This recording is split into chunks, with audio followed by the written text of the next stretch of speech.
My friends, I came here today with a very important question for you, especially for you parents, grandparents, educators, teachers.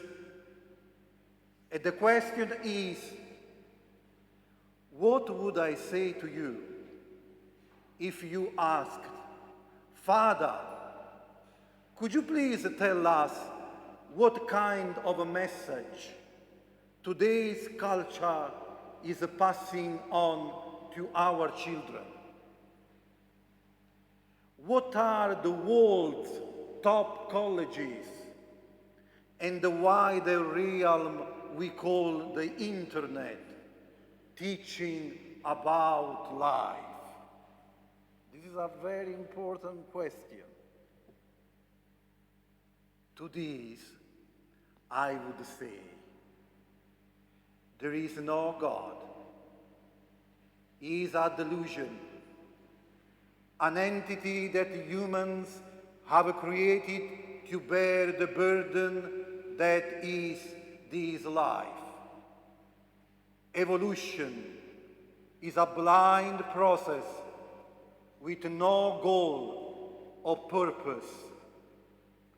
There is no such thing as afterlife, but only complete and meaningless oblivion.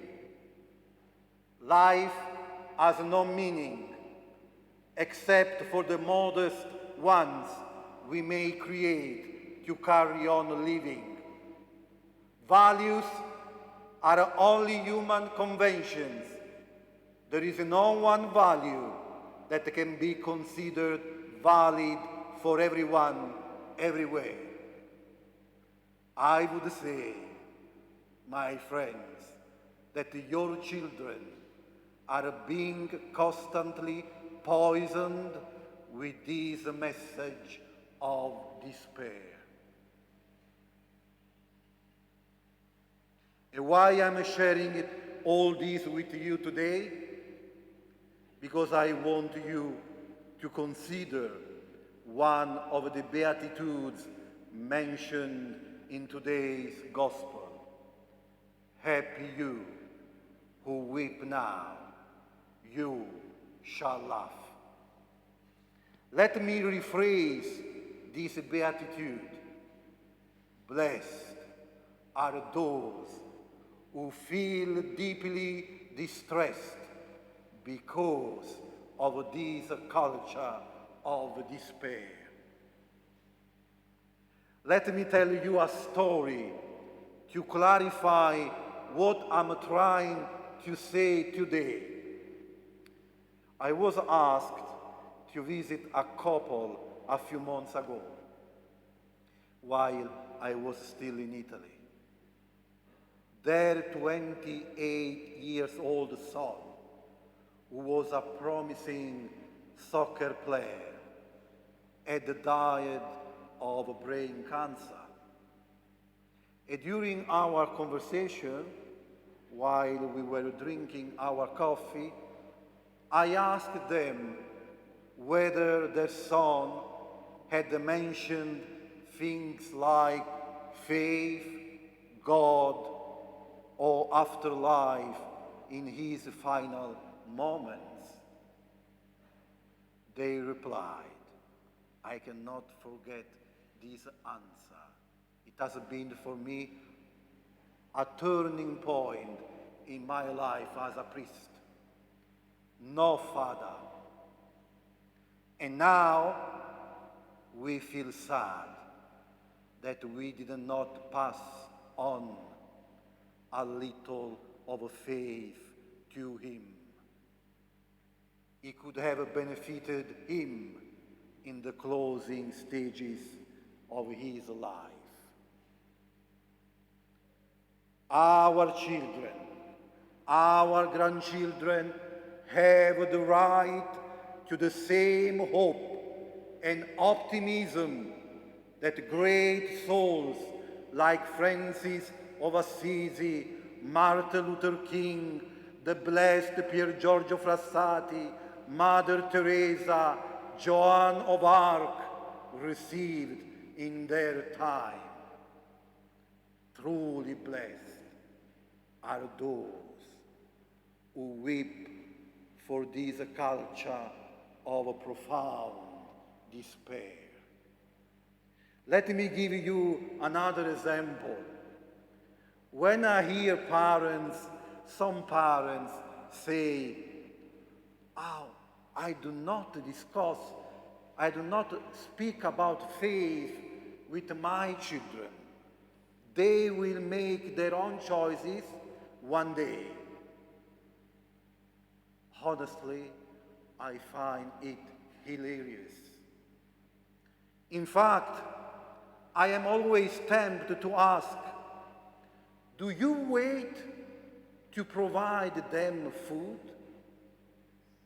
Do you wait to provide them a good education and values? Do you wait to give them the guidance they need to have a fulfilling life? No, I do not think you wait.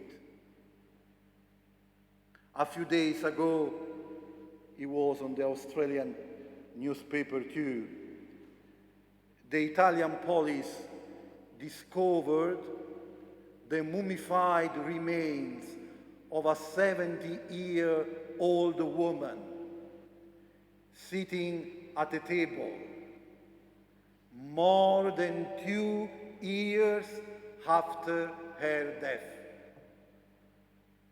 She had no family, and neighbors had not seen her for at least 2.5 years.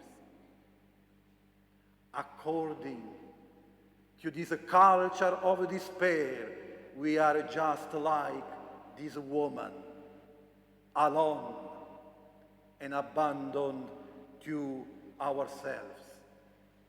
Hence, it's unsurprising to me that addictions of all types are so widespread nowadays. Please, my friends, do not just give your children food and sports, but also hope, an everlasting hope.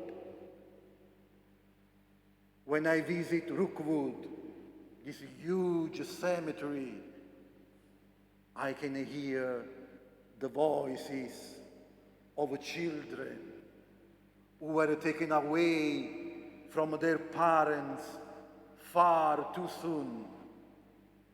I can hear the cries of people who have suffered outrages of any kind and never received justice. I can hear the prayers of a large crowd of people who have lived miserable lives, all asking the same: please give us hope. Amen.